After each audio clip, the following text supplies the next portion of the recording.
நான் ரொம்ப நாளாக வீடியோ போடுறது வந்து ஸ்டாப் பண்ணிட்டேன். லைக் ஏன்னா I feel like I am unworthy to do this because I fell too many times சொல்லப்போனால். அதாவது நான் எப்படி நினச்சேன்னா கிரைஸ்டை ஃபாலோ பண்ணால் பர்ஃபெக்ட் ஆகிடலாம், எந்த தப்பும் செய்ய மாட்டோம், so we will become holy and saint அந்த மாதிரி நினச்சேன். But it's not about that. I fell too many times and I still struggling with some things. But Christ என்ன சொல்கிறாருன்னா, நம்ம பைபிளில் பார்க்கும்போதும் நீதிமான் எழுதல் விழுந்தாலும் எந்திரிப்பான்னு சொல்லிட்டு ஒரு வசனம் இருக்கு.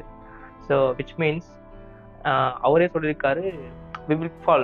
That's why Jesus Christ உலகத்துக்கு வந்தாரு. So if we believe on him instead of trusting ourselves, then we'll become holy and righteous and perfect in his eyes. This is the formula of the Bible. இது நம்ம வந்து புரிஞ்சுக்கிறது இல்லை. நம்ம மேலே நம்பிக்கை வச்சு போவோம்.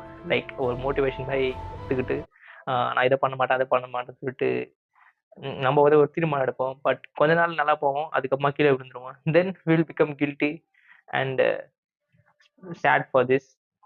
ஸோ இதை அவாய்ட் பண்ணணும்னா we have to run to Jesus like David did. எவ்வளோதான் டேவிட் வந்து தப்பு பண்ணியிருந்தாலும் but he runs to God. That is what is expecting from us. We have to be like David. He is example. நம்ம கீழே விழுந்தாலும் கிரைஸ்டுக்கிட்ட போகணும், God கிட்ட போகலாம். அப்போதான் வந்து நம்மளுக்கு வந்து அந்த டெலிவரன்ஸ் அந்த ஃப்ரீடம் கிடைக்கும். ஸோ இதுதான் உங்ககிட்ட சொல்லணும்னு நினைச்சேன். I hope you guys have a nice day. God bless you.